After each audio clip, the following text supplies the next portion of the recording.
Assalamualaikum warahmatullahi wabarakatuh. Selamat pagi semuanya. Salam sejahtera untuk kita semua. Alhamdulillah kita masih diberi kesehatan dan umur panjang. Maka dari itu jagalah kondisi tubuh ya, agar tetap bisa melaksanakan kegiatan MPLS. Selamat datang di SMAN 1 Maniis. Alhamdulillah kalian sudah diterima di SMAN 1 Maniis ya. Pada kesempatan ini Ibu akan membahas tentang keluarga sadar hukum dan pendidikan anti korupsi.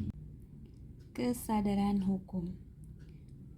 Selanjutnya, menurut Friedman, tahun 1998, dikutip oleh Suprazitno, tahun 2004 halaman 1, keluarga adalah kumpulan dua orang atau lebih yang hidup bersama dengan keterikatan aturan emosi dan individu, mempunyai peran masing-masing yang merupakan bagian dari keluarga. Sedangkan menurut Hasibuan tahun 2012 halaman bukunya halaman 193, kesadaran adalah sikap seseorang yang secara sukarela menaati semua peraturan dan sadar akan tugas dan tanggung jawabnya. Jadi kesadaran ini sikap seseorang secara sukarela menaati semua peraturan dan sadar akan tugas dan tanggung jawabnya. Menurut Utrecht, definisi hukum adalah himpunan petunjuk hidup atau perintah dan larangan yang mengatur tata tertib dalam suatu masyarakat yang seharusnya ditaati oleh anggota masyarakat dan jika dilanggar dapat menimbulkan tindakan dari pemerintah. Ini definisi hukum menurut Utrecht ya. Jadi di sini adanya petunjuk hidup, perintah dan larangan. Dan bila dilanggar ini akan mendapatkan tindakan dari pemerintah. Kesadaran hukum agar bisa terwujud yaitu ada 3. Yang pertama itu dengan tindakan. Di dalamnya ada sanksi dan penghargaan. Yang kedua pendidikan. Pengetahuan, pemahaman, kesadaran hukum orang lain dan menerima pendapat. Dan kampanye. Kampanye ini bentuknya pengenalan terhadap hukum ya. Dasar hukum keluarga sadar hukum. Ada beberapa dasar hukum tentang keluarga sadar hukum. Di antaranya ada Peraturan Kepala Badan Pembinaan Hukum Nasional, Departemen Hukum dan Hak Asasi Manusia Republik Indonesia nomor PHN HN 30573 tahun 2008 yaitu tentang pembentukan dan pembinaan keluarga sadar hukum dan desa atau kelurahan sadar hukum. Yang keduanya ada di Peraturan Gubernur Jawa Barat nomor 83 tahun 2009 tentang pedoman penyuluhan hukum di Jawa Barat. Dan Peraturan Gubernur Jawa Barat nomor 15 tahun 2014 tentang petunjuk teknis lomba desa atau kelurahan sadar hukum. Itu diantaranya 3 dasar hukum tentang keluarga sadar hukum. Selanjutnya kesadaran hukum.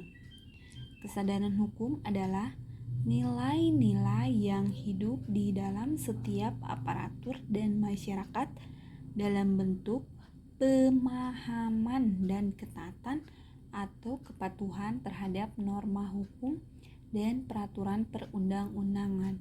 Jadi harus paham dan taat atau patuh terhadap norma hukum dan peraturan perundang-undangan. Jadi segala sesuatunya sudah diatur dalam perundang-undangan. Selanjutnya keluarga sadar hukum. Yang selanjutnya disebut Qadarkum adalah wadah yang berfungsi menghimpun warga masyarakat yang dengan kemauannya berusaha sendiri untuk meningkatkan kesadaran hukum bagi dirinya. Tujuannya ada 3. Yang pertama itu mewujudkan kesadaran hukum aparatur dan masyarakat. Yang keduanya, sehingga setiap aparatur dan anggota masyarakat menyadari hak dan kewajibannya sebagai warga negara dan mewujudkan budaya hukum dalam sikap dan perilaku yang sadar, patuh dan taat terhadap hukum serta menghormati hak asasi manusia. Selanjutnya, pendidikan anti korupsi. Menurut Komisi Pemberantas Korupsi tahun 2018, yang dimaksud dengan pendidikan anti korupsi adalah proses untuk menguatkan sikap anti korupsi dalam diri peserta didik baik siswa maupun mahasiswa. Fungsi pendidikan anti korupsi. Pendidikan anti korupsi adalah salah satu bentuk upaya pencegahan dan pemberantasan korupsi yang dilakukan melalui pendidikan, baik formal maupun non-formal. Karena itu, pendidikan anti korupsi memiliki fungsi antara lain sebagai berikut. Yang pertama ada fungsi kognitif, yakni menambah pengetahuan serta wawasan mengenai korupsi dan dampak masif yang ditimbulkan. Yang keduanya, fungsi afektif, yakni membentuk moral dan karakter. Anti korupsi peserta didik dengan cara menanamkan nilai-nilai anti korupsi dan menerapkannya dalam kehidupan sehari-hari. Selanjutnya, fungsi psikomotor, yakni kesadaran moral untuk melawan berbagai bentuk praktek korupsi yang ada di lingkungan sekitar. Tujuan pendidikan anti korupsi. Menurut Sukiat atau tanpa disebutkan tahunnya, tujuan pendidikan anti korupsi secara umum adalah sebagai berikut. Membentuk pengetahuan dan pemahaman mengenai bentuk korupsi dan aspek-aspeknya, mengubah persepsi dan sikap terhadap korupsi, dan membentuk keterampilan dan kecakapan baru yang ditujukan untuk melawan korupsi. Contoh pendidikan anti korupsi: tidak menyontek ketika ujian, patuh pada semua peraturan yang berlaku, selalu mengerjakan tugas dengan penuh rasa tanggung jawab, berani mengakui kesalahan dan bertanggung jawab untuk memperbaikinya, dan tidak mengonsumsi narkoba.